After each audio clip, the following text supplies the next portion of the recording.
J'étais un peu indécis quant à ce que je devais dire ce matin. J'étais assis là derrière avec frère Egan et j'ai entendu frère Neville disait quelque chose en regardant vers moi. Et j'ai dit à frère Egan, est-ce qu'il m'appelle? Et il a dit, oui, il vous appelle. Alors me voici sur l'estrade pour dire quelque chose ce matin. Je me disais, ce ventilateur, là où ça tire la voix, on dirait vraiment que ça l'emporte quand on parle. On dirait que le ventilateur enlève tout de suite la voix. J'entendais quelques témoignages quand j'étais dans mon bureau pour prier pour cette femme au téléphone. Et celui qui avait reçu le message avait oublié de noter la ville de l'endroit où il fallait appeler. Le message de l'épouse du docteur Morrison. Et je vais simplement vous dire ce que j'ai fait. Pour votre prière, à vous tous et la mienne. J'ai posé les mains sur le téléphone et j'ai montré du doigt le numéro, quel que soit l'endroit où c'était. Et j'ai demandé au Saint-Esprit d'aller vers cette femme. Alors je pense qu'il écouterait ça tout autant qu'il le ferait si nous... Voyez, puis j'ai simplement raccroché. Et il se pourrait que ce soit comme ça que le Seigneur voulait que ce soit. Voyez, il se pourrait que ce soit mieux comme ça. Et alors, j'ai entendu les témoignages pendant que j'étais là. Quelqu'un qui disait que ce Rook avait... Je crois que frère Neville a dit qu'elle avait fait un genre de dépression mentale. Accrochons-nous à Dieu pour ça, en gardant bien ceci à l'esprit. Dieu connaît les siens. Il connaît tout à leur sujet. Est-ce que vous entendez bien, tout au fond? Sinon, il y a des places vides ici à l'avant. Vous pouvez changer de place si vous voulez. Et voyons voir, est-ce que ceci est le micro principal? C'est celui-ci qui est le micro principal? D'accord. On va voir si on peut le rapprocher un tout petit peu. Et si on le plaçait juste ici, Jean? Comme ça, ce sera très bien.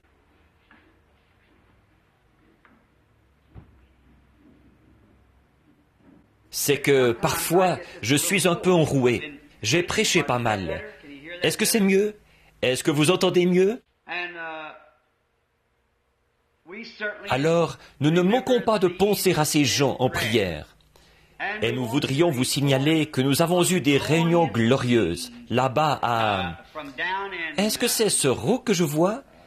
Je pensais que c'était elle que je voyais, que j'ai regardé une dame ici qui lui ressemblait. Je me suis dit, je ne suis tout de même pas en train de dire des choses qui ne font pas de sens. Je regardais quelqu'un qui lui ressemblait vers l'arrière. Elle est à l'hôpital St. Edward.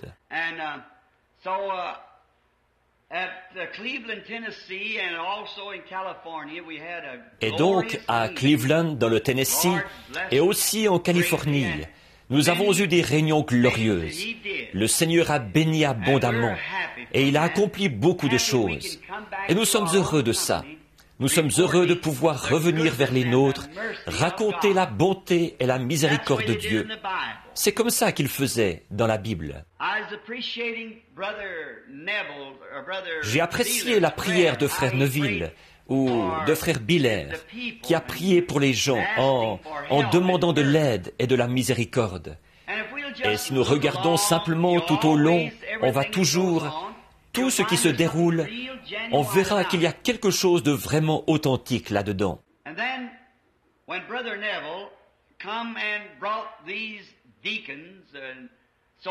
Ensuite, quand frère Neville est venu et qu'il a fait avancer les diacres et tout, à l'estrade ici, pour prononcer les bénédictions de Dieu sur l'offrande de l'Église, je l'ai entendu parler dans sa prière à Dieu, de ces hommes, de la façon dont ils priaient les uns pour les autres.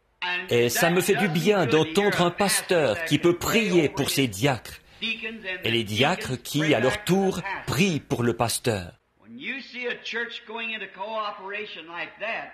Quand vous voyez une église adopter une telle collaboration, eh bien, quelque chose est sur le point de se produire. Voilà comment l'église doit être en ordre.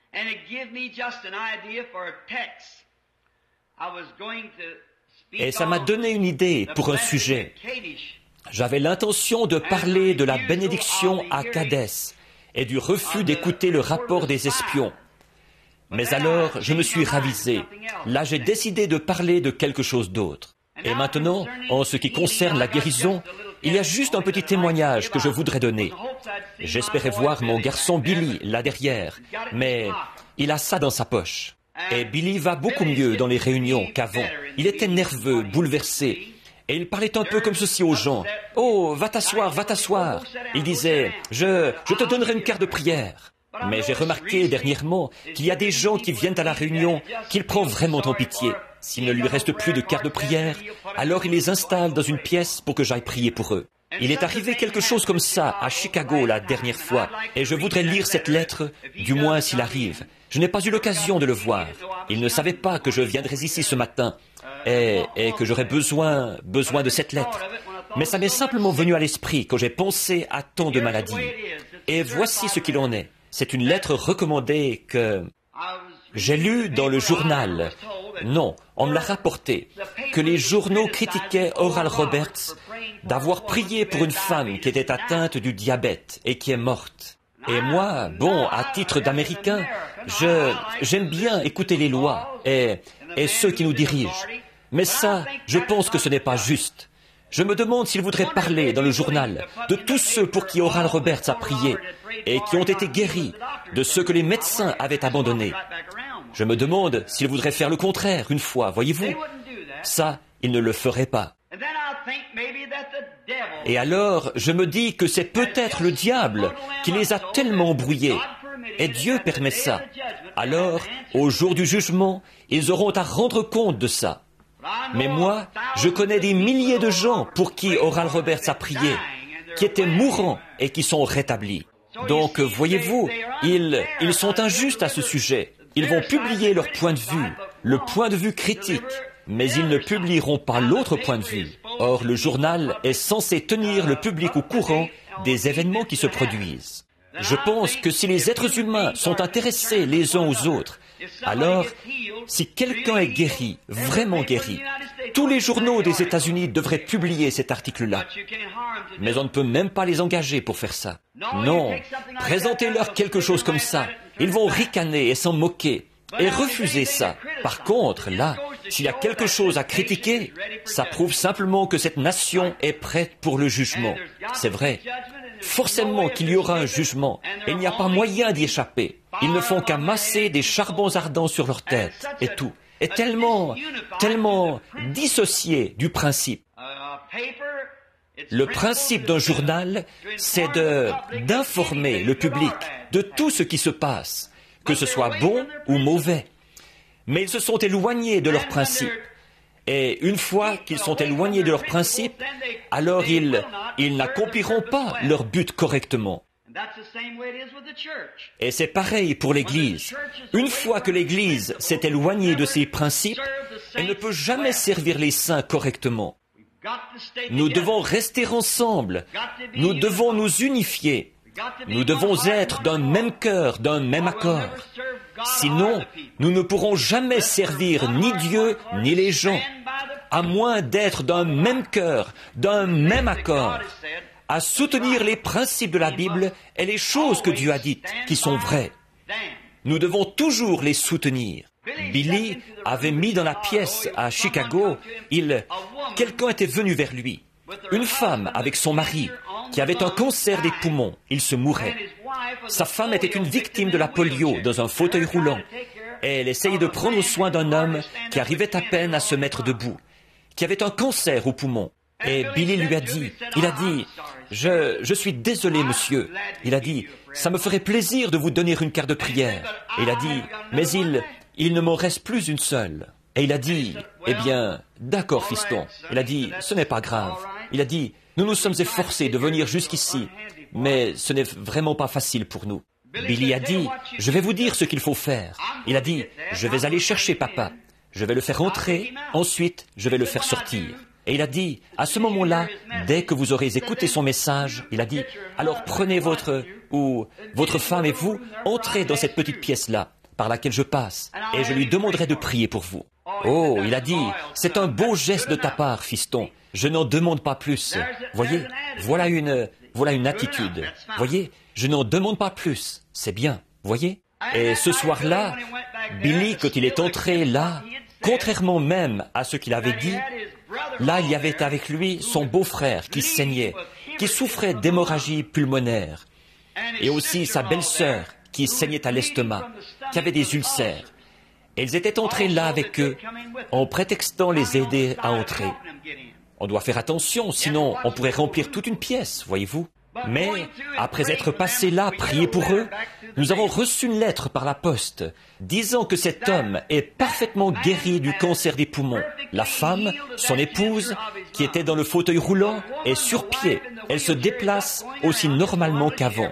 L'homme qui souffrait d'hémorragie des poumons, causée par la tuberculose, est complètement guéri. Et son épouse est guérie de ses ulcères. Tous les quatre guéris d'un coup. Je me demande si les journaux voudraient publier ça. Voyez, voyez, voyez. Oh, mais Dieu est toujours Dieu. Il fait simplement les choses à sa manière à lui. Vous savez, et il est tellement bon. Nous sommes tellement heureux de savoir qu'il est Dieu. L'autre matin, nous parlions d'un jeune prédicateur que nous connaissons, qui avait l'habitude d'aller partout, prier pour les malades et tout. Et il est allé prier pour une personne à l'hôpital de Louisville. C'était un cas de tuberculose, et cette dame est morte. Ce jeune homme a dit, eh bien, il est inutile de... il n'y a pas de Dieu. Il tiendrait sa parole. Il a dit, je l'ai ointe exactement comme le dit la Bible. S'il ne tient pas sa parole, il n'est pas Dieu. Il a dit, ce n'est qu'un livre. Bon, on serait porté à voir la chose comme ça, à moins de connaître Dieu. Ça, c'est une partie des Écritures, mais ce n'est pas toute l'Écriture. C'est sur la base de la foi de l'individu. Voyez? Et j'ai dit à ma femme, j'ai dit, il s'est passé tant de choses qui me le font savoir, qu'il y en a vraiment un. Je ne sais pas ce qui va m'arriver à la fin. Il se pourrait que je suive la même voie. Si jamais Dieu retirait sa main miséricordieuse de sur moi, je suivrai la même voie. Mais tant qu'il gardera sa main miséricordieuse sur moi et que je resterai sous sa conduite, je continuerai à avancer. Mais j'ai demandé à Meda, j'ai dit, qui était dans la chambre ce matin-là, après la vision où j'ai vu ma petite fille, Sharon? Au fait, l'autre jour, j'ai failli m'évanouir. J'étais dans la rue, et vous connaissez mon histoire de la vision où je l'ai vue plus tard.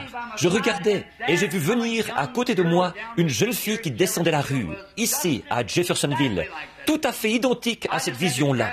Je n'ai pas pu m'empêcher de serrer mes mains ensemble. Elle ressemblait tellement à la vision que j'avais eue de ma petite Sharon. Là, elle était une jeune femme.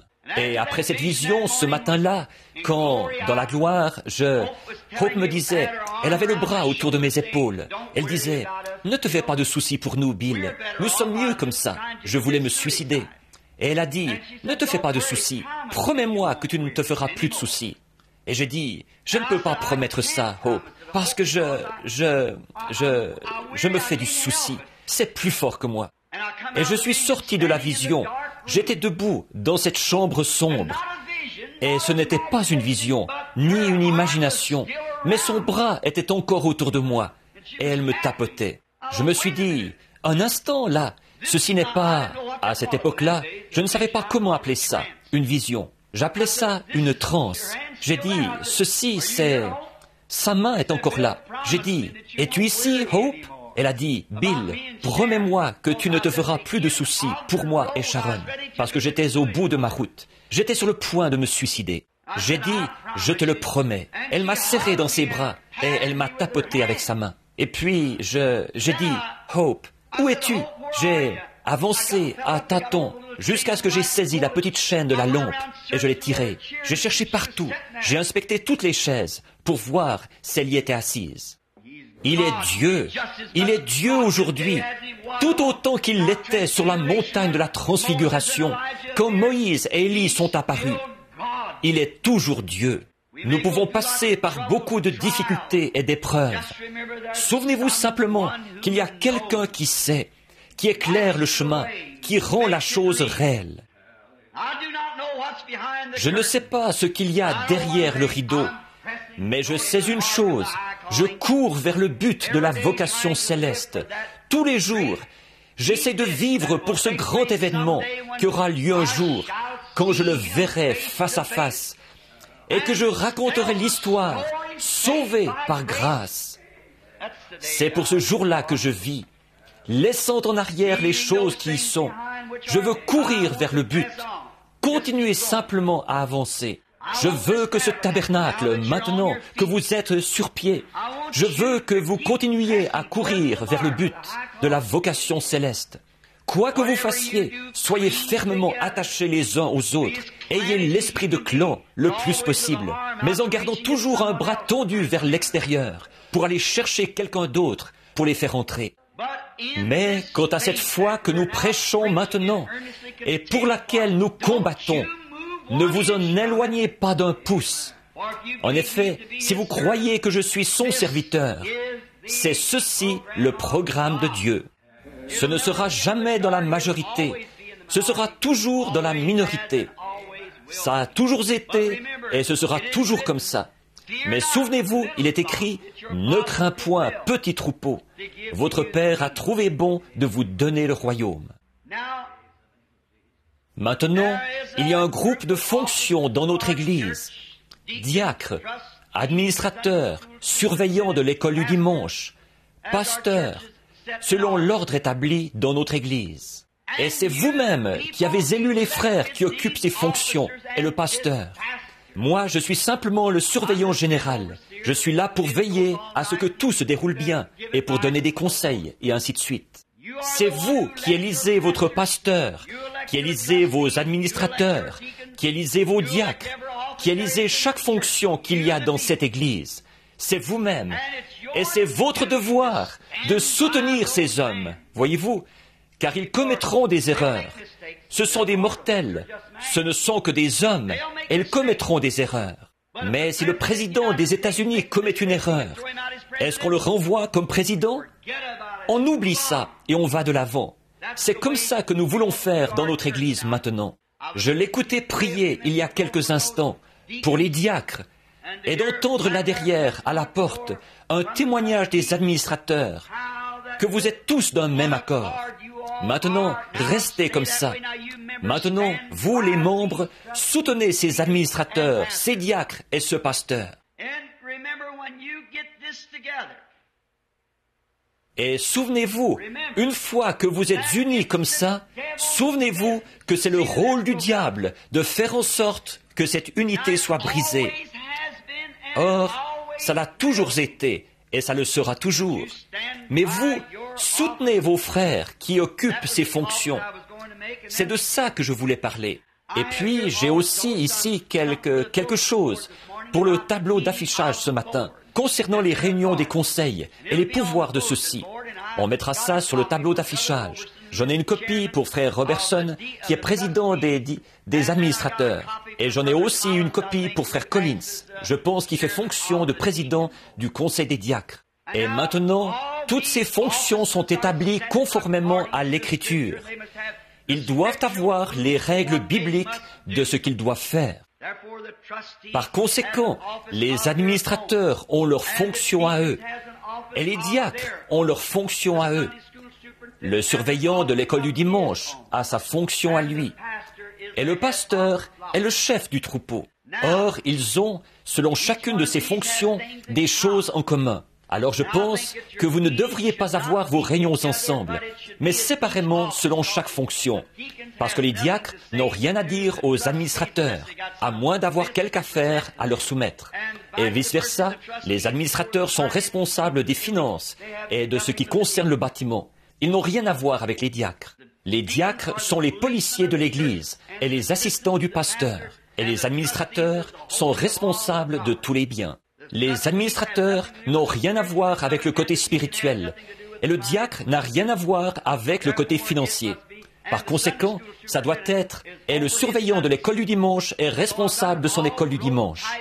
Donc, j'ai tout ça rédigé et tapé à la machine pour qu'on le mette sur le tableau d'affichage. Et puis, nous allons aussi mettre dans un cadre la doctrine que défend l'Église et l'afficher. Dans un cadre ici, dans l'Église, ce que nous défendons, les principes, la doctrine de l'Église. Or, pour être une Église, nous devons avoir une doctrine. Nous ne plantons pas de jalons pour dire « nous allons jusque-là, pas plus loin ». Dans la communion fraternelle avec tout le monde, nous allons aussi loin que Dieu nous permettra d'aller, dans ses Écritures, avec les gens. Alors, serrez-vous les coudes, soyez d'un même accord, d'un même cœur, et allez de l'avant pour Dieu. Voilà ce que Dieu veut que nous fassions. Maintenant, prions. Ensuite, nous aborderons la parole. Oh, precious Lord, we are now about to approach the Ô précieux Seigneur, maintenant nous sommes sur le point d'aborder la parole divine, ou la lecture de cette parole. Que ton Saint-Esprit nous interprète ce dont nous avons besoin. Donne-nous de parler, Seigneur, d'agir et de vivre, en sachant que nous sommes tous tes enfants, par grâce, puisque tu nous as appelés. Qu'il y ait une communion fraternelle dans cette Église, car nous sommes sur le point d'émerger dans un grand mouvement. C'est ce qu'il nous semble, qui va susciter d'autres ministres pour aller dans les champs de mission là-bas, ou si tu devais m'envoyer dans différentes régions du monde pour y établir la foi, je pourrais alors présenter un ministre prêt, disposé et formé pour prendre la relève. Et que la foi qui a été transmise aux saints une fois pour toutes et que nous défendons bravement devienne un cercle tout autour du monde. Accorde-le, Seigneur.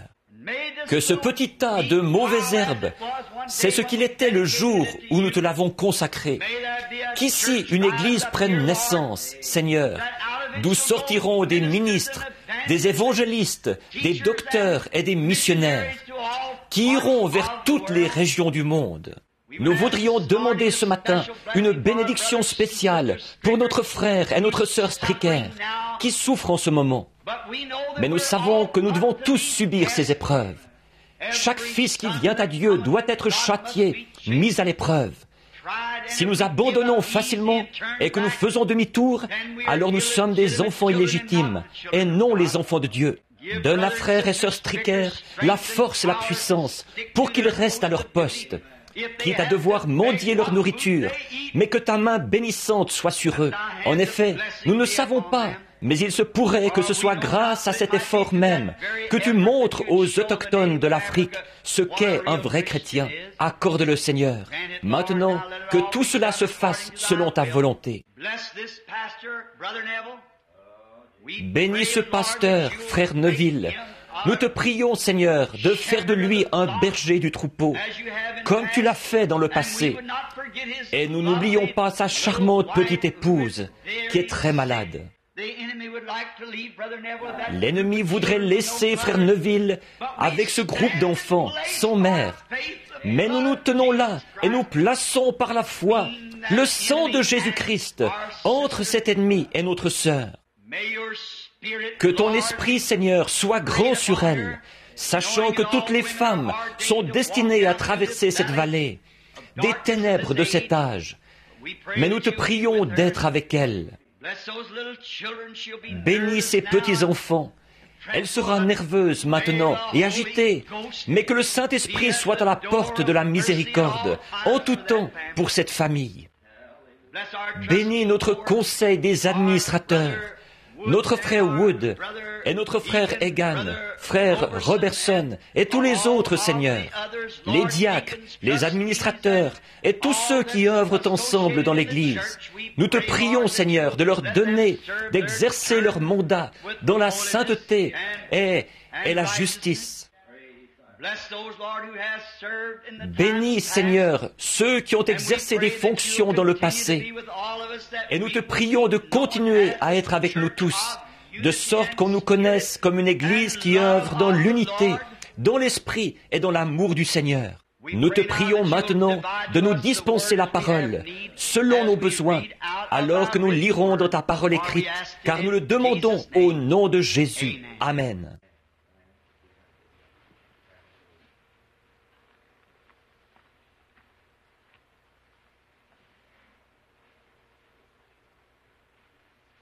En priant, je pensais, pendant que nous bénissions ou que nous demandions des bénédictions pour notre conseil moderne, notre nouveau conseil des administrateurs et ainsi de suite, je pensais à notre frère Freeman, à frère Dietzmann et à ceux qui sont assis ici, qui ont été de bons collaborateurs précédemment. Nous voulons rendre grâce à Dieu de leur service loyal. Que le Seigneur soit toujours avec eux pour les bénir et les aider. Je voudrais lire, avant Souvenez-vous de ceci, là, le tableau d'affichage et tout, et les réunions qui auront lieu prochainement. Nous sommes heureux d'avoir parmi nous ce matin, eh bien, je pourrais le dire comme ceci, un homme qui m'a été très précieux dans le passé et qui m'est précieux maintenant, un bon frère, Fred Sothmann, et son épouse, de la Saskatchewan au Canada, qui est ici pour séjourner avec nous, dans notre nation. Il est ici pour demeurer dans le pays, mais dans notre communion fraternelle, il est un frère bien-aimé. Frère Fred Sothmann, qui est assis là-bas. C'est lui qui a organisé la campagne pour moi quand j'étais au Canada. Et un autre précieux frère, qui était aussi autrefois canadien, qui a été un homme d'affaires et qui peut prouver au monde qu'on ne peut pas donner plus que Dieu. Lui et son copain ont créé une fondation dont les fonds sont destinés à la construction de bâtiments ou aux missions étrangères. Une fondation. Ils m'ont fait venir à Oakland pour une réunion et ils ont dit qu'ils avaient l'argent, qu'ils allaient tout parrainer par leur fondation. Frère Fred et moi, nous avions essayé ça avec de l'argent que frère Fred avait, que je n'avais pas voulu accepter à titre individuel. Et donc, nous avions décidé de donner ça aux Canadiens, de ne même pas ramasser d'offrandes. Mais ça n'a pas vraiment été un succès. Les réunions se sont bien passées. Mais vu que nous n'avions pas ramassé d'offrandes, peu m'importe que l'Église vaille 100 milliards de dollars, on le doit quand même à Dieu de ramasser une offrande. Ça fait partie de l'adoration. Et vous volez ça. Autant je suis contre l'argent et ces choses-là. J'ai découvert que quand un homme a tort, autant admettre qu'on a tort. En effet, frère Fred et moi, nous avons constaté que ça n'a pas vraiment donné un bon résultat. Et frère Borders, quand j'ai quitté frère Fred et que je suis allé vous rencontrer à Oakland, j'ai dit, ne faites surtout pas ça. Faites passer le plateau à offrande, ramassez une offrande, et ce que vous aurez récolté, remettez-le dans votre fondation pour une autre réunion quelque part. Et avant la fin des services, frère Border et ses amis sont venus me dire, tout ce que nous avons mis dans la réunion est déjà recueilli. Et puis, il y a quelques jours, il a organisé une réunion à San José, en Californie, où il a réuni, je pense, 60 ou 70 églises dans la vallée, de toutes les différentes confessions, qui ont toutes collaboré. Nous avons eu une réunion formidable, et nous allons y retourner en novembre. Nous sommes heureux que vous soyez parmi nous, frère Borders et frère Fred, assis là-bas au fond. Ces hommes vous sont peut-être inconnus, à vous, mais ils ont été des frères précieux pour moi, sur les champs de mission. Ils combattent pour la foi que nous défendons. Que Dieu vous bénisse, frères. Nous sommes contents que vous soyez parmi nous ce matin, dans notre petit tabernacle ici. Il n'est pas très beau, mais il y a quelque chose ici. Nous savons que Dieu habite ici, voyez-vous? Alors nous sommes heureux de ça. Et il y a d'autres précieux frères, si j'avais le temps, je les nommerais, qui sont parmi nous aujourd'hui. Maintenant, j'envisage et je prie, c'est que, dans quelques jours, si le Seigneur le veut, je voudrais aller, je me sens conduit, je ne l'ai pas encore annoncé. La prochaine réunion de l'Ohio pourrait être avec frère Sullivan, au terrain de camping très prochainement. C'est seulement un trajet d'une centaine de milles pour aller là-bas, je pense, Jean, quelque chose comme ça. Ce sera un beau voyage, si vous n'avez rien de prévu pour vos vacances, si le Seigneur continue à nous conduire. Un homme très bien. Et nous avons beaucoup d'estime pour frère Sullivan. Beaucoup. Ce n'est qu'un... Il est maire de la ville. Il l'a été. Simplement un ex-maire. Et ce n'est qu'un homme du Kentucky, à l'ancienne mode. C'est tout ce que je peux dire de lui. Quand je l'ai rencontré l'autre jour, tous les deux, nous avons grandi là-bas, dans les montagnes du Kentucky. Il m'a dit, « Est-ce que tu as toujours ton asafétida autour du cou, Billy ?» Maintenant, vous savez qu'il est vraiment du Kentucky. Maintenant, prenons... Je ne dis pas ça pour manquer d'égard envers mes frères du Kentucky qui sont ici, frère Jeffries et les autres. Moi aussi, je suis du Kentucky, vous savez. Je vous dirai une chose que nous sommes. Nous ne sommes pas du Kentucky et nous ne sommes pas non plus américains. Nous sommes des pèlerins et des étrangers. Nous cherchons une ville à venir.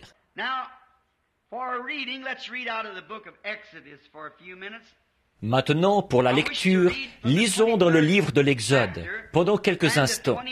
Je voudrais lire au chapitre 23, du verset 20 au verset 23 inclus. Je voudrais tirer un sujet ce matin comme ceci, de ceci plutôt. une délivrance totale. Et je ne parlerai pas longtemps. Là, j'attendais pendant que vous preniez le livre et le chapitre. Voici, j'envoie un ange devant toi pour te protéger en chemin et pour te faire arriver au lieu que j'ai préparé. Tiens-toi sur tes gardes en sa présence. Écoute sa voix. Ne lui résiste point, parce qu'il ne pardonnera pas vos péchés, car mon nom est en lui. Je suis sûr que l'Assemblée sait qui était cet ange. Mon nom est en lui.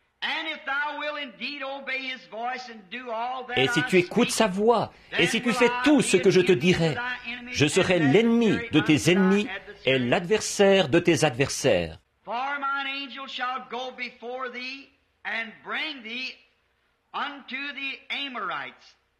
Mon ange marchera devant toi et te conduira chez les Amoréens, les Hétiens, Phéréziens, Cananéens, Éviens et Jébusiens, et je les exterminerai.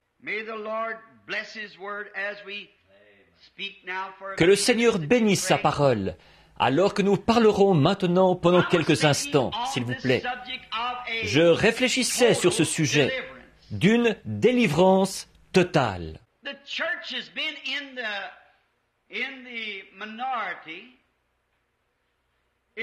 L'Église a été dans la minorité. Elle le sera toujours quant aux membres, jusqu'à ce que Jésus vienne. Mais elle vit au-dessous des privilèges que Dieu lui a donnés. Si seulement nous savions que ceci est l'Église du Dieu vivant, non pas le Branham Tabernacle, mais le Branham Tabernacle en est simplement une partie.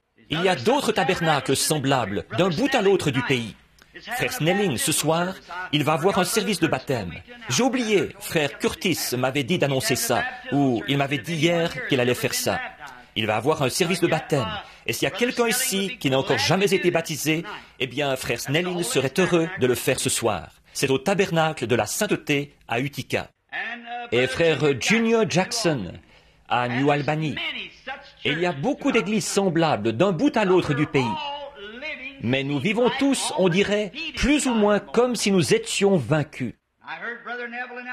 J'ai entendu frère Neville annoncer ce matin, j'étais là derrière, que c'est comme si ça m'était venu à l'esprit, que les gens, semble-t-il, s'éloignent de la délivrance. Ça semble être quelque chose que les gens ont vu, et alors ils mettent ça de côté. Oh, eh bien, Dieu peut le faire. Mais ce n'est pas la bonne attitude.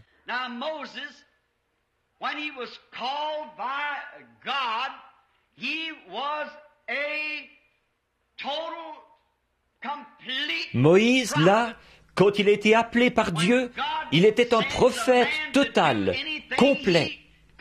Quand Dieu envoie un homme pour faire quoi que ce soit, il l'équipe complètement de tout ce qu'il lui faut.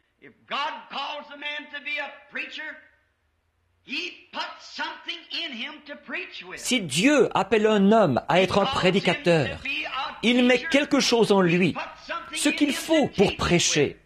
S'il l'appelle à être un docteur, il met quelque chose en lui, ce qu'il faut pour enseigner. S'il l'appelle à être un prophète, il met quelque chose en lui, ce qu'il faut pour voir des visions et pour être un prophète. Dieu équipe toujours complètement son homme. Et c'est exactement ce qu'il a fait quand il a envoyé Moïse en Égypte. Il l'a élevé d'une certaine façon. Il l'a instruit d'une certaine façon. Et il l'a modelé, et l'a formé, et l'a façonné. Après qu'il avait promis à Abraham, des centaines d'années auparavant, qu'il délivrerait les gens, alors il avait prévu qu'il formerait Moïse exactement comme Moïse l'a été.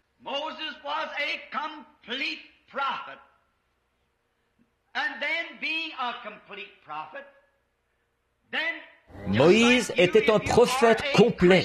Et alors, puisqu'il était un prophète complet, alors, tout comme vous, si vous êtes un chrétien, Dieu ne fait pas de demi-chrétiens.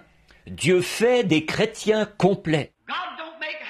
Dieu ne fait pas de demi-prédicateur, mais le prédicateur peut être un demi-prédicateur. Et Dieu fait de ses enfants des chrétiens. Mais parfois, ils sont des demi-chrétiens. Seulement, ce n'est pas l'intention de Dieu qu'ils soient comme ça.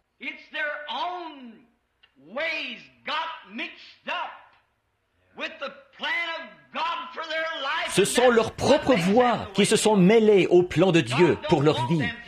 Et c'est pour ça qu'ils sont comme ça.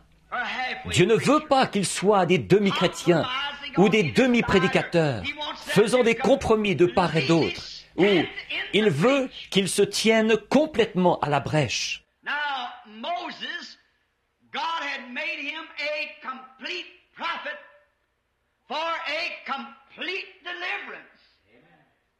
Or Moïse, Dieu avait fait de lui un prophète complet pour une délivrance complète. Et Moïse s'était complètement livré entre les mains de Dieu. C'est pour ça qu'il était alors ce qu'il était. Il était tellement complet en Dieu que Dieu pouvait avoir confiance en lui.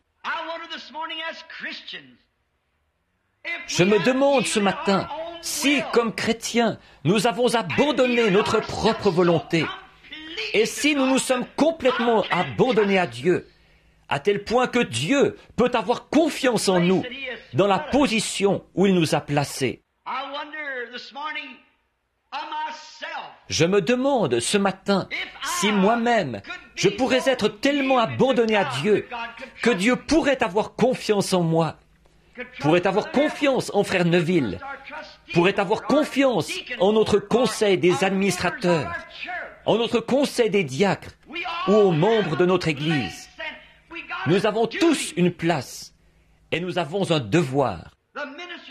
Le ministre a une place. Son devoir, c'est de se tenir là et de prêcher les richesses insondables de Christ, sans faire de compromis. S'il est appelé à être un prédicateur, il n'usera d'aucun ménagement envers qui que ce soit s'il est appelé à être un prédicateur.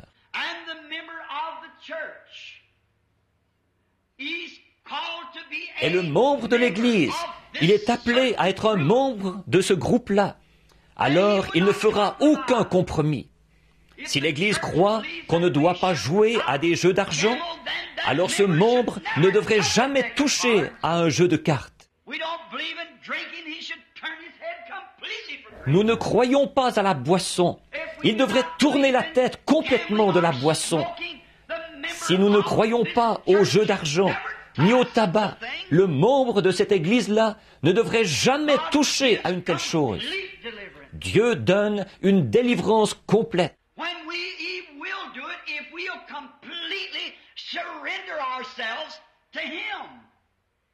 Quand il le fera si nous nous abandonnons complètement à lui, si nous nous remettons complètement entre ses mains, alors Dieu pourra vivre en nous.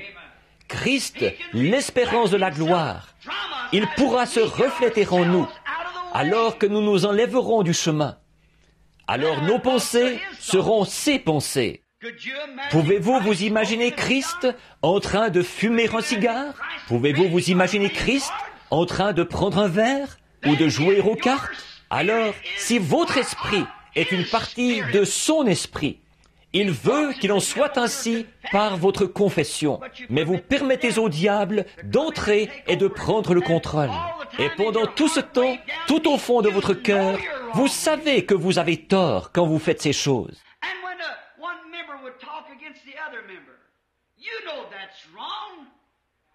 Et qu'un membre dise du mal de l'autre membre, vous savez que c'est mal, ça. Vous avez reçu l'ordre de prier les uns pour les autres, non pas de dire du mal les uns des autres, mais de vous aimer les uns les autres. Et si quelqu'un est abattu, relevons-le, aidons-le. Alors, ça fera de nous un groupe de croyants unis. Or, quand nous n'obéissons pas à ça, alors nous n'obéissons pas à Dieu. Et Dieu n'est pas content de nous. Par conséquent, notre Église, nos fidèles ne peuvent pas prospérer. L'Église ne peut pas avancer. C'est parce que nous sommes tous désunis. Comme Jésus l'a dit, un peu de levain fait lever la pâte. Now, if the church board Maintenant, si le conseil de l'Église, ou par exemple les diacres, s'ils venaient dire que nous devrions, s'ils pensaient que nous devrions construire un nouveau tabernacle, si c'est le vote des diacres, et si on a consulté les administrateurs et qu'ils n'ont pas l'argent pour le faire, alors ils auront un programme de construction, comme ce que nous avons maintenant. Ensuite, c'est présenté à l'Assemblée générale, comme on devrait être. Toute l'Église être souveraine. Puis, si l'Église vote en faveur du nouveau tabernacle, alors nous devrions tous ensemble collaborer à la construction de ce nouveau tabernacle. Franchement, moi-même, quand ils m'ont parlé d'un nouveau tabernacle, j'étais contre cette idée-là. C'est vrai. J'ai dit, nous n'avons pas vraiment besoin d'un nouveau tabernacle. Je vais probablement partir d'ici très bientôt, puisque le Seigneur, si ce qu'il m'a montré se réalise, qu'avons-nous besoin d'un nouveau tabernacle? Nous n'avons pas l'argent pour ça. Ensuite, je suis venu et j'ai considéré le sentiment de l'Église, que l'Église, en majorité, semblait vouloir ça. Alors, qu'est-ce que j'ai fait? J'ai sacrifié mes propres idées et je me suis rallié à l'Église. Bien sûr, faisons-le. Si, c'est comme ça que nous tirons au sort. C'est comme ça que c'était au temps biblique. C'est comme ça que l'Église votait. La souveraineté, les groupes de gens, ils se réunissaient. L'union fait la force. Et donc j'ai dit, certainement, si c'est ce que l'Église veut, si c'est ce que Dieu veut, il a plus autorité par le vote de tout un groupe de gens que par moi. Parce que je n'ai aucune vision pour dire que ça ne devrait pas être. Alors, nous nous rallions à l'Église et nous avançons avec l'Église. Et je donne mon appui à ça pour faire tout ce que je peux, voyez-vous, pour donner un coup de main à l'Église.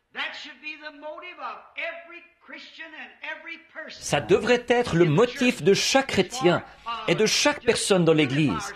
C'est de nous unifier et de nous serrer les coudes. Ce pourquoi l'Église vote, c'est ce que nous devrions soutenir. Alors, disons par exemple qu'on veut modifier quelque chose dans l'Église. Eh bien, alors si les administrateurs veulent ça, si quelqu'un d'autre veut ça, les diacres, s'ils veulent modifier quelque chose, on présente ça devant l'Église. Alors, l'Église réunit. Et si notre idée là-dessus semble un peu différente de celle de l'Église tout entière, sacrifions cette idée, parce que c'est le seul moyen par lequel nous pouvons rester unis. Et si cette Église continue seulement à avancer comme maintenant, et si elle s'unit, Dieu, il n'y a pas de limite à ce qu'il accomplira. Si nous nous serrons les coudes, nous devons nous serrer les coudes. C'est comme ça que nous voulons être, tellement complets les uns avec les autres, et alors tellement complets entre les mains de Dieu. Et puis, nous devons avoir un homme dont nous croyons qu'il prêche la parole de Dieu. Si cet homme ne le fait pas, alors prenez quelqu'un qui le fait vraiment. Voilà la position que nous devons avoir. Si le conseil des administrateurs ne veut pas soutenir ce qui est juste, alors c'est votre devoir d'élire quelqu'un qui défendra ce qui est juste. Et après avoir fait ça, soutenez-le. C'est à vous d'y voir. Soutenez-le.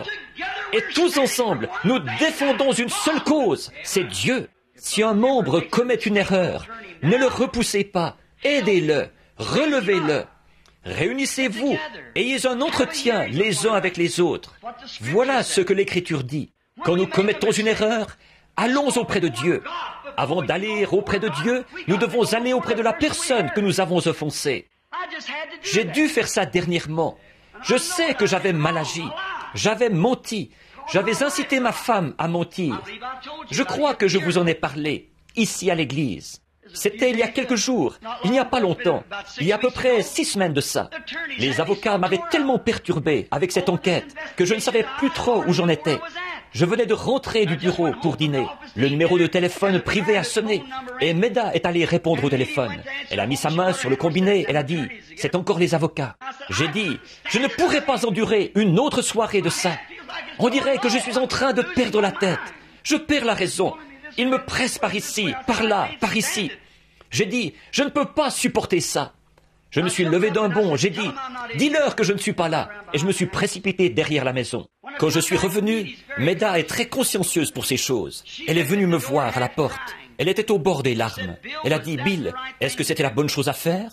Vous savez comment vous êtes. Je sais comment moi je suis. J'ai dit, bien sûr, je n'étais pas ici à ce moment-là. Je savais que Dieu m'avait condamné pour ça. J'ai dit, je n'étais pas ici à ce moment-là. Elle a dit, mais tu étais ici quand il a appelé. Cet après-midi-là, je suis allé prier pour un bébé malade. Avant de quitter la maison, le téléphone a sonné de nouveau. Et le petit Joseph est allé vite saisir le téléphone. Et il a dit, « Papa, tu veux que je leur dise que tu n'es pas là ?» Voyez-vous comme le péché corrompt? Quel genre de famille on aurait là à la fin? 1 Jean chapitre 5 au verset 21 dit, « Si notre cœur ne nous condamne pas, nous avons de l'assurance devant Dieu. Mais si notre cœur nous condamne, comment pouvons-nous avoir de l'assurance devant Dieu? Nous savons que tant que nous avons un péché qui n'est pas confessé, il ne nous exaucera jamais. » C'est fort, mais l'Église a besoin de ces choses. Alors, je me suis mis à prier pour ce bébé. Et au moment où j'allais lui imposer les mains, le Seigneur m'a repris. Il a dit, « Tu as dit un mensonge. Tu n'es pas digne de prier pour ce bébé. » Je me suis détourné de cet homme. J'ai dit, « Monsieur, attendez-moi ici. Je dois aller rectifier quelque chose. » J'ai appelé l'avocat et je suis allé au bureau. Je l'ai fait venir. J'ai dit, « Écoutez, monsieur, j'ai dit un mensonge. J'ai fait mentir ma femme. Elle a dit que je n'étais pas là et je m'étais précipité derrière la maison. J'ai confessé ça et je lui en ai parlé. Il s'est avancé et il a mis les mains sur mon épaule. Il a dit, « Frère Branham, j'ai toujours eu confiance en vous. Mais maintenant, j'ai plus confiance que jamais. » Un homme, il a dit, qui est prêt à réparer ses torts. Je lui ai dit, je me suis mis à prier pour un bébé. Et le Seigneur me condamnait vraiment dans mon cœur, parce que je savais que j'avais mal agi. Alors, le lendemain, ma femme m'a dit, « Où vas-tu ?» J'ai dit, « À ma caverne. » Et je suis allé à ma caverne, au nord de Charlestown, là où je vais depuis des années. J'y suis entré et j'ai prié toute cette journée-là. Oh Dieu, ne me laisse plus jamais faire une chose pareille. Pardonne-moi, Seigneur, car au moment où j'allais imposer les mains aux malades pour prier, là j'ai eu la condamnation. Vers 3 heures de l'après-midi, je suis ressorti. Il y a un gros rocher juste là. Je suis monté sur ce rocher et je regardais en haut en direction de l'est, les mains en l'air. Je louais le Seigneur. C'était tellement calme là-bas. Et j'ai dit, « Seigneur, si seulement une fois, tu as passé près de Moïse. » Il a dit que c'était quand tu l'avais caché dans le creux du rocher, que ça ressemblait au dos d'un homme. J'ai dit, « Voudrais-tu le faire de nouveau, Seigneur, pour me faire savoir que je suis pardonné? » Et j'ai dit, « Si tu veux bien m'aider et me mettre quelque chose à l'esprit. » J'ai dit, « Seigneur, je ne suis pas très fort mentalement, parce que je n'ai pas d'instruction. » J'ai dit, et j'essaye de te servir. Tu connais mon cœur. Et je n'aurais pas dû faire ça. Je ne voulais pas faire ça. On aurait dit que j'étais en train de perdre la tête, tellement j'étais nerveux. Et j'ai fait ça sous l'impulsion du moment, quand Satan m'a pris au piège. J'ai dit, si tu m'as pardonné, alors permets-moi de te voir, Seigneur. Dieu est mon juge, juste à côté de moi, dans un petit coin des buissons. Il y a eu comme un vent qui s'est mis à soulever un tourbillon. Il est venu directement le long de la paroi de la caverne, là où j'étais, et il est reparti à travers les bois. Oh frère, une paix qui surpasse toute intelligence m'a envahi. Et j'ai crié, j'ai pleuré, j'ai poussé des cris. Je sais que mes péchés m'ont été pardonnés. Voyez-vous, j'étais désuni d'avec Dieu. Je ne pouvais pas obtenir la délivrance de ce bébé. Et le lendemain même, un homme qui était venu de Chicago, un homme remarquable, un catholique nouvellement converti, les valvules de son cœur avaient enflé comme une chambre à air gonflée. Et on voulait les inciser depuis longtemps. C'est ce qu'on voulait faire, mais il ne le leur permettait pas. Finalement, il a obtenu un entretien. Ces entretiens, on reste là jusqu'à ce qu'on ait découvert ce qui ne va pas. Et cet homme venait à peine d'entrer que le Saint-Esprit a remonté dans sa vie. Et il en a ressorti quelque chose qu'il avait fait quand il était enfant de cœur à l'Église catholique. Il a dit, c'est la vérité, c'est la pure vérité. Il a dit, voulez-vous dire que c'était retenu contre moi? J'ai dit, c'est la seule ombre que je vois dans votre vie. Il est reparti et il a dit au médecin, il a dit, très bien, préparez tout maintenant, nous allons avoir l'opération. Le médecin a dit, nous allons vérifier de nouveau ce vieux cœur. Et quand il l'a examiné, il a dit, vous n'avez pas besoin de cette opération. Voyez, si notre cœur nous condamne, nous voulons une délivrance complète. Nous ne voulons pas être une demi-église. Nous voulons être une vraie église ou pas une église du tout. Nous voulons être des vrais chrétiens ou pas des chrétiens du tout. Nous voulons une délivrance totale de nos habitudes, de nos péchés, de nos mauvaises pensées, de nos mauvaises actions, de notre négligence, de tout ce que nous avons fait. Nous voulons une délivrance totale pour que, quand les gens entreront dans cette église, pour qu'on prie pour eux, il n'y ait que ce petit groupe qui ne dépassera peut-être pas 100 ou 200 personnes assis ici, mais ils seront complètement entre les mains de Dieu. Et quand nous prierons, alors Dieu nous exaucera des cieux. Dieu veut quelqu'un qu'il pourra tenir dans sa main, quelqu'un dont il pourra dire « J'ai confiance en lui. Mon serviteur malade que voici, je peux l'envoyer au Branham Tabernacle, à Jeffersonville. Ce groupe de gens-là est d'un même accord. Quelque chose se produira. Eh bien, regardez ce qu'il fait pour nous dans l'état où nous sommes. Qu'est-ce qu'il ferait si nous étions d'un même cœur et d'un même accord? Le seul moyen pour nous d'y arriver, c'est d'unifier nos cœurs dans l'amour fraternel, d'obéir aux frères qui occupent des fonctions dans l'Église, et au pasteur, et le pasteur d'obéir à Dieu. Alors Dieu agit à travers le pasteur, à travers le conseil, jusque dans l'Église. Et tous ensemble, nous formons un seul bloc pour le royaume de Dieu. Alors Dieu exaucera quand nous aurons un groupe unifié. Ne laissez rien vous nuire. Ne vous effrayez de rien. Or, voilà le genre de personne que Dieu a destiné à prendre le pays. Moïse était complet. C'était un homme qui ne faisait pas de compromis. S'il y avait du remue-ménage, des querelles et autres, il ne faisait pas de compromis. C'est ce que Dieu veut de nous maintenant. Pharaon voulait consentir. Il a dit, « Moïse, vous pouvez tous partir, mais alors laissez vos enfants ou laissez certains de vos troupeaux ici. » C'est comme ça que le diable veut qu'un chrétien vienne. Il n'y a pas de mal à ce que tu adhères à l'Église, mais ne pardonne jamais à Jones. Il n'y a pas de mal. Si tu peux y apporter, si tu peux aller, tu n'as pas à renoncer au tabac, à la boisson, au mensonge, au vol, aux critiques, à la médisance. Tu n'as pas à renoncer à ça. Adhère à l'Église, c'est tout. Mais Moïse n'était pas un faiseur de compromis. Il voulait une délivrance complète. Il a dit, « Nous ne laisserons pas un seul ongle ici. Nous prendrons tout ce qui nous appartient quand nous irons adorer l'Éternel. » Voilà comment devrait être l'Église. Nous prendrons la justice, nous prendrons la sainteté, nous prendrons le Saint-Esprit. Nous prendrons un groupe unifié quand nous irons à l'autel. Nous serons un vrai groupe. Nous ne laisserons rien derrière nous. Nous prendrons tout. Il ne restera pas un seul ongle ici. Vous savez, des gens peuvent prier de telle sorte que le diable soit obligé de lâcher prise. C'est comme ça que Moïse et son groupe ont fait. Ils sont arrivés là et ils se sont mis sous le sang. Vous avez remarqué, il n'y a pas eu de délivrance totale tant qu'ils ne se sont pas mis sous le sang. Moïse lui-même, il était unifié à Dieu, mais Israël ne l'était pas. Il y avait encore du péché. Il murmurait contre Moïse et il disait, « Pourquoi fais-tu ça? Tu nous attires plus d'ennuis. » En effet, Pharaon doublait la quantité de briques qu'il devait faire et tout. Ça, c'était Moïse. Lui, il était complètement entre les mains de Dieu, totalement délivré de la garde de brebis, pour garder les brebis de Dieu. Lui-même, il était totalement délivré. Mais le peuple n'était pas délivré, parce qu'il y avait encore des murmures parmi eux. Un soir, quand Dieu avait décrété qu'on devait tuer un agneau, un type de Christ, et que le sang a été trempé dans l'hysope, c'est-à-dire une herbe toute simple, ordinaire, humble, et appliquée sur le linteau de la porte et sur les poteaux. C'est là qu'Israël a été complètement délivré, sans laisser un ongle là-bas.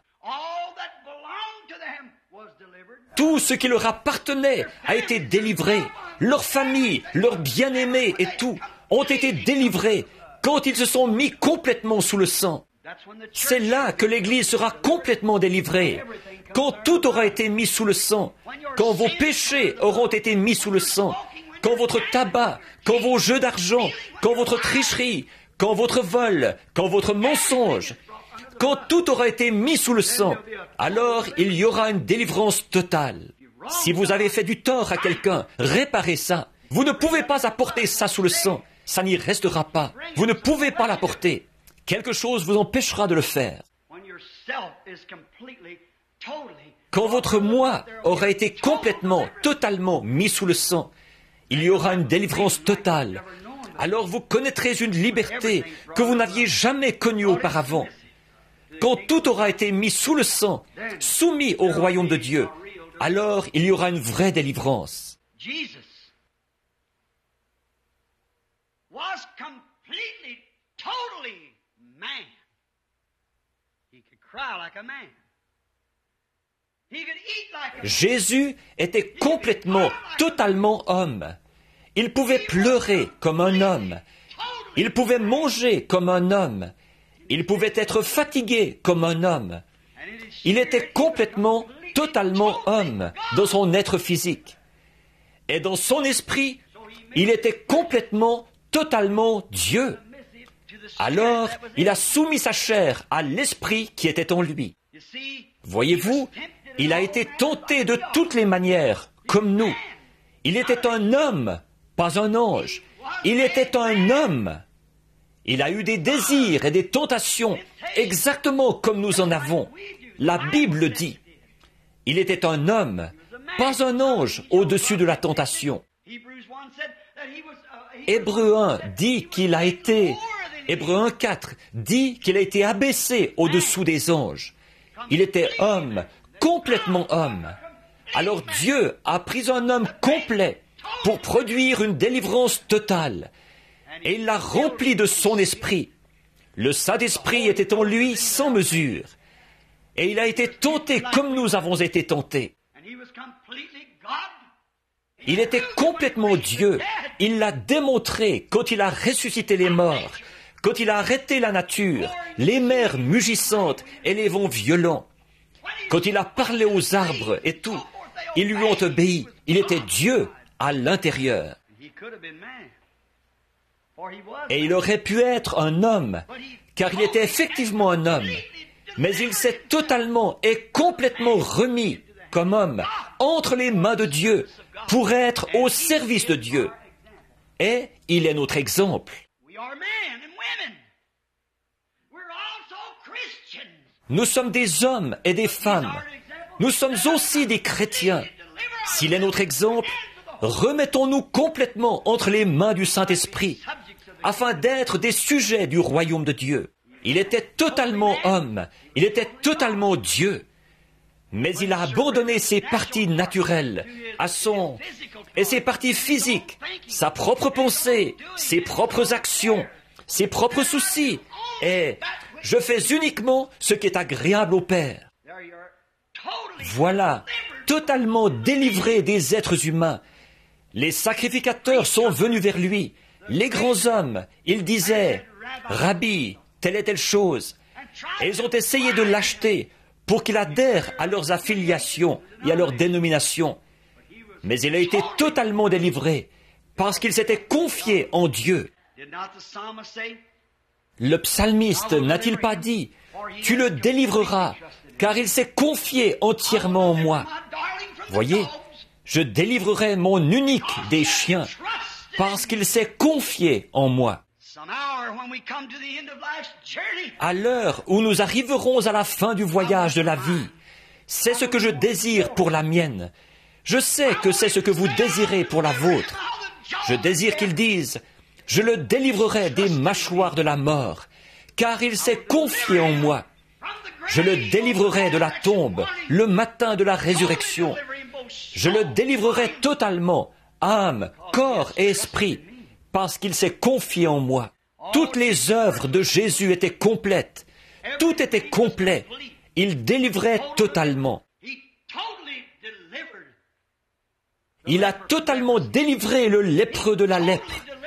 Il a totalement délivré la femme à la perte de sang, de sa perte de sang. Il a totalement délivré le monde du péché quand il est mort au jour de l'expiation. Il a totalement délivré tout péché. Il a délivré l'Église. Alors, nous n'avons pas besoin d'être des gens qui vivent au-dessous de leurs privilèges. Nous n'avons pas besoin de vivre dans un état de défaite, parce qu'il a vaincu le diable. Et il a pris toutes les dominations et les autorités, et les a assujetties sous ses pieds. Alors, elles n'ont aucun droit légal de régner sur vous. Nous sommes des chrétiens remplis du Saint-Esprit. Nous n'avons pas à laisser le diable nous imposer sa volonté. Christ nous a délivrés, une délivrance totale. Il nous a délivrés du mal, il nous a délivrés du péché, il nous a délivrés des habitudes, il nous a délivrés du commérage, il nous a délivrés des propos injurieux, il nous a délivrés de toutes sortes de saletés. Il nous a totalement délivrés et il nous a mis dans ses saintes mains une délivrance complète, totale. Il a délivré nos maladies, il nous a délivrés de la maladie. En effet, nous avons un titre de propriété incontestable qui nous donne droit à ça. Alléluia! Car il a été blessé pour nos transgressions. Par ses meurtrissures, nous avons été guéris. Il est notre guérisseur. C'est pourquoi cette pauvre petite femme, victime de la polio, qui essayait de prendre soin d'un mari qui se mourait du cancer, est entrée dans les sphères de la présence de Dieu. Elle avait la foi. Elle, les médecins avaient fait tout ce qu'ils pouvaient. Alors elle a suivi les instructions de Dieu et elle a été totalement délivrée. Les disciples ont eu une délivrance totale, une délivrance absolument totale. Pourquoi? Parce qu'ils étaient complètement et totalement remplis du Saint-Esprit. Quand vous n'êtes qu'un membre d'église qui a serré la main du pasteur, ou qui a eu une petite expérience, comme de sauter, de pousser des cris, de parler en langue, ou quelque chose du genre, et vous avez encore de la méchanceté dans votre cœur, des comportements bizarres, de dire des mensonges, de fumer la cigarette, de convoiter les femmes, il y a quelque chose qui ne s'est pas encore produit. Il y a quelque chose qui ne va pas. Car celui qui aime le monde, ou les choses du monde, l'amour de Dieu n'est pas en lui. On vous a induit en erreur. C'est à leurs fruits que vous les reconnaîtrez. Nous voulons tous ensemble nous unifier au Saint-Esprit. Tous les membres devraient s'unifier les uns aux autres. L'amour de Dieu est répandu dans nos cœurs par le Saint-Esprit. Il nous purifie de toute iniquité. Nous sommes délivrés des choses du monde. Jésus a dit, « À ceux-ci tous connaîtront que vous êtes mes disciples, si vous avez de l'amour les uns pour les autres. » Quand un membre aime tellement l'autre membre qu'il donnerait sa vie pour lui. Quand une vilaine chose commence, que le monde extérieur, certaines femmes viennent vous dire, « Mais voyons donc ma chère, ça vaudrait mieux pour toi que tu fasses ceci, ou que tu fasses cela, que tu portes ceci, que tu fasses cela, ou que tu fasses ceci, et que tu sors de cette bande d'exaltés, ou ainsi de suite comme ça. » Nous sommes tellement unifiés à Dieu. Vous dites, eh bien, frère Branham, c'est une tentation très forte. Mais c'est pour ça que Christ est mort. Le diable est vaincu. Nous voulons une délivrance totale. Nous voulons une église qui est pure, propre, sans mélange, lavée dans le sang de l'agneau et remplie du Saint-Esprit, avec des signes, des prodiges et des miracles. Délivrez totalement chacun. Dieu bien-aimé, tu n'acceptes que des choses qui sont totalement délivrées. Tu ne pourrais pas recevoir un sacrifice qui a un défaut. Tu ne recevrais jamais la prière d'une personne qui a du péché quelque part dans sa vie. Tu ne pourrais tout simplement pas faire ça, Seigneur. Tu ne l'as pas fait dans les âges passés et tu ne peux pas le faire aujourd'hui. Mais il faut que le sacrifice soit sans défaut. Seigneur Dieu, alors que nous nous déposons nous-mêmes sur l'autel, comme vie sacrifiée, enlève de nous, ô Seigneur, toute tache de péché.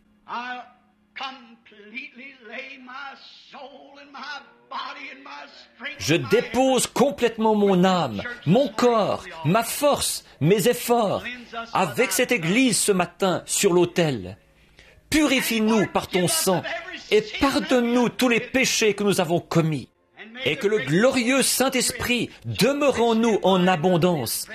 Et que sa présence nous accompagne en quittant ce tabernacle ce matin, si bien que nous saurons en nous-mêmes qu'il nous a pardonnés.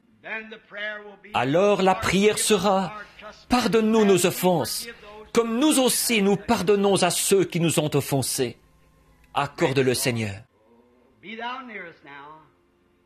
Sois près de nous maintenant, bénis-nous et garde-nous, jusqu'à ce que nous nous retrouvions pour le culte de ce soir, que nous y venions avec des mains propres et un cœur pur, que tu ne rejetteras pas, car nous voulons une délivrance complète et totale.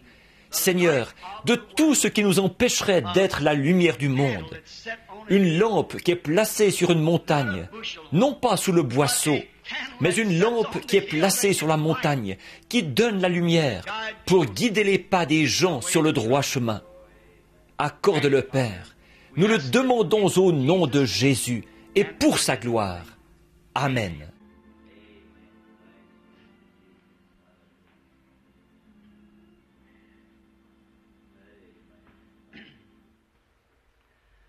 Je vais demander à Doc. Je pense qu'il est là-bas au fond, ou à l'un des diacres qui est présent, pour que l'Église puisse lire ceci. Doc, viens mettre ça sur le tableau d'affichage, pour que l'Église puisse voir ça en sortant. Et puis, Frère Collins, s'il est ici, est-ce que Frère Collins est ici? Donne-lui l'autre.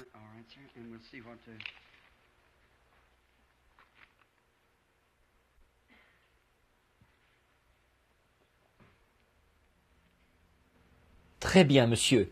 Et on va voir ce que... Il s'agit de quelqu'un qui voudrait avoir un entretien. Ça, c'est toujours accordé. Nous sommes contents. Des entretiens, j'en ai. Voyez-vous, la chose que vous devez faire, c'est d'appeler à notre numéro là-bas. Nous avons eu tant d'ennuis à la maison. L'Église le sait. Eux, ce sont des nouveaux venus. L'Église est au courant. On devrait mettre un petit bout de... Ça aussi, je vais demander qu'on affiche ça dans l'église, pour ceux qui viendront. Voyez-vous, il y en a tellement que nous ne pouvons pas nous occuper de tout le monde, mais on les prend un, par numéro. Voyez, et nous, si vous voulez seulement composer, Butler 21519, Butler. Et n'importe quel membre qui voit quelqu'un qui a un besoin, je suis toujours content de voir les gens. Mais nous avons une méthode habituelle. Il y a des gens qui ont déjà appelé, plusieurs, voyez-vous, et nous les faisons passer un à un au fur et à mesure qu'on avance. Alors, il y a... Autrefois, on faisait ça un peu au hasard, n'importe comment. On passait, on sautait, les gens rentraient chez eux déçus et tout. Maintenant, ils ont tout mis vraiment en ordre. Et c'est de ça que nous essayons de parler maintenant, voyez-vous, de tout mettre en ordre, de façon parfaite. Et je serais content de voir ces chers gens, s'ils veulent seulement composer Butler 2, 15, 19, 1, 5, 1, 9. Et M. Mercier ou M. Gaude, l'un des deux, répondra au téléphone et vous dira exactement quand vous pourrez avoir un rendez-vous. Nous avons un local là-bas, climatisé et prêt pour qu'on puisse y recevoir les gens et prier pour eux. Nous ne demandons pas mieux que de faire ça. Maintenant, la raison pour laquelle je ne viens pas à l'église, les gens pensent que je cherche à m'éloigner des gens. Ce n'est pas ça. J'essaie précisément d'être tout à fait en ordre. Voyez, c'est ce que je veux être. Je ne veux pas faire exception de personne. Chaque personne, n'importe qui, n'importe où, n'importe quand, voyez-vous, la couleur, le credo n'ont rien à voir là-dedans. On va là-bas et on rencontre les gens. Et s'ils ont un besoin, on reste là avec Dieu, jusqu'à ce qu'on ait la solution. Pour tout ce qui concerne des réunions, s'ils veulent savoir quelque chose, bien sûr, on s'en occupe. Puis, on classe ça. Pour ça, c'est uniquement la conduite du Saint-Esprit. Et c'est, comme ça, je pense que c'est juste. Ça met tout le monde sur un pied d'égalité. Ainsi, c'est sans exception de personne. Sans exception. Est-ce qu'il y a des gens qui étaient venus pour qu'on prie pour eux ce matin, qui étaient malades et qui voulaient qu'on prie pour eux? Très bien, il n'y en a pas. Alors, chantons ce bon chant pour l'adoration. Qu'est-ce que nous pouvons chanter ce matin? Qu'est-ce qui peut effacer mon péché? Tu connais ça, Teddy? Rien d'autre que le sang de Jésus. Qu'est-ce qui peut... Bon, très bien. Vous voulez prier pour elle maintenant? Je vais prier pour cette dame. Imposez les mains à cette femme-ci.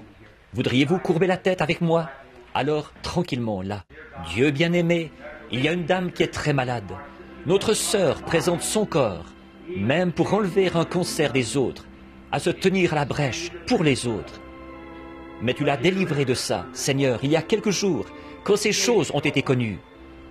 Donne-lui simplement de découvrir ça elle-même. Alors, Seigneur, elle saura que ça vient de toi. Je lui impose les mains et j'implore ta miséricorde pour cette autre femme qu'elle représente. Que la grâce de Dieu, la puissance du Saint-Esprit, s'il y a quoi que ce soit de mauvais dans notre cœur, Seigneur, révèle-le-nous d'abord, puis nous irons réparer ça. Alors nous saurons que nous avons trouvé grâce devant Dieu, que nous sommes en paix avec Dieu, que nous recevrons ce que nous demandons, parce que nous n'avons aucune condamnation. Accorde-le, Seigneur. C'est au nom de Jésus que je prie. Amen. What can wash away my sin? Nothing but the blood of Jesus. Oh, what can make me whole again? Nothing but the blood of Jesus. Oh, precious is the blood. Makes me white as snow. No other fount I know. Nothing but the blood of Jesus. Combien sentent que tous leurs péchés sont sous le sang? Chantons-le avec nos mains levées maintenant. What can wash away my sin? Nothing but the blood of Jesus. Oh, what can make me whole again? Nothing but the blood of Jesus. Maintenant, comme nous baissons les mains, serrons la main de ceux qui sont autour de nous. Precious is the scroll that makes me white as snow. No other found I know. Nothing but the blood of Jesus. You love him? L'aimez-vous? Amen. Oh, how I love Jesus. Oh, how I love Jesus. Maintenant, tenez-vous à ça, là. Tout le monde, accrochez-vous à Dieu.